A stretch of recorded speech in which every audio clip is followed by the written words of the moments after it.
Com destaque internacional, a Suprema Corte dos Estados Unidos deve julgar hoje se o ex-presidente Donald Trump possui imunidade penal por causa do período à frente da Casa Branca. O Fabrício Naides, que tem informações sobre isso para a gente. Como isso deve caminhar, essa discussão? Fabrício, bom dia. Bom dia, Lívia. Bom dia, Rafael. Todos que acompanham o Jornal da Manhã. Expectativa de uma derrota judicial, mas uma vitória política de Donald Trump, Lívia. Isso porque esse julgamento que começa hoje, a partir das 11 horas, lá na Suprema Corte em Washington, fez adiar um outro julgamento envolvendo Donald Trump, aquele do caso de conspiração, uma suposta conspiração para tentar reverter os resultados das eleições de 2020. A defesa de Donald Trump propositalmente fez uma série de pedidos, uma série de petições na justiça americana, argumentando que o presidente teria imunidade por conta de ser, na época, justamente presidente. E aí,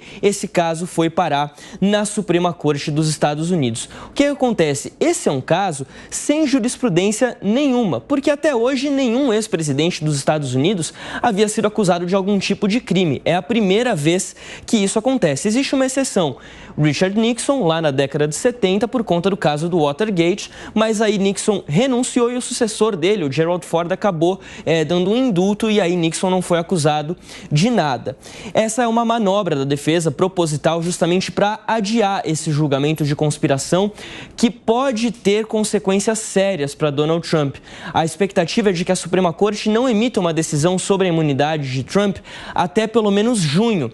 Se Trump perder esse julgamento, e a expectativa é que de fato ele perca, apesar da maioria dos juízes serem conservadores e 3 deles terem sido indicados por Trump, aí o julgamento da conspiração, do caso da conspiração, vai começar ali a partir de setembro aproximadamente e não deve ser encerrado até que as eleições aconteçam, ou seja, é uma vitória política de Donald Trump nesse aspecto. O que as defesas devem argumentar? Vamos começar falando primeiro de Donald Trump. A defesa do ex-presidente deve lembrar do próprio Richard Nixon, uma decisão da Justiça de 1982, declarando que presidentes são imunes de responsabilidade civil em processos movidos por cidadãos comuns por conta de atos durante o período da presidência. A defesa de Trump alega que isso vale também para casos de responsabilidade criminal e que o presidente Trump, ex-presidente Trump, não pode ser julgado criminalmente porque ele não foi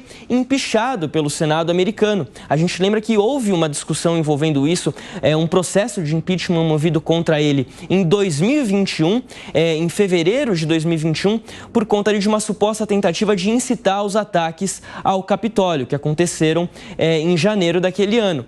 Trump, naquela ocasião, foi inocentado pelo Senado e, portanto, não foi empichado. Já o promotor especial Jack Smith, que é quem está movendo esse caso, também o caso da conspiração, alega o seguinte: se os presidentes são completamente imunes de responsabilidade criminal, então eles podem violar qualquer lei. Então eles seriam completamente imunes a absolutamente tudo, estão aptos aí a passar por cima da lei a qualquer momento. Ele alega que isso seria um perigo aí à democracia americana. Trump é acusado criminalmente em 4 processos. Inclusive, ele não comparecerá ao tribunal hoje porque ele estará em Nova York naquela audiência que a gente tem trazido aqui praticamente todos os dias, envolvendo a atriz pornô Stormy Daniels. Estará presente apenas a defesa de Donald Trump lá em Washington. A gente acompanha inclusive imagens ao vivo da Suprema Corte lá em Washington, a capital dos Estados Unidos. Como eu falei, Lívia, a expectativa de uma decisão apenas para junho, ou seja, um julgamento que deve se arrastar por algum tempo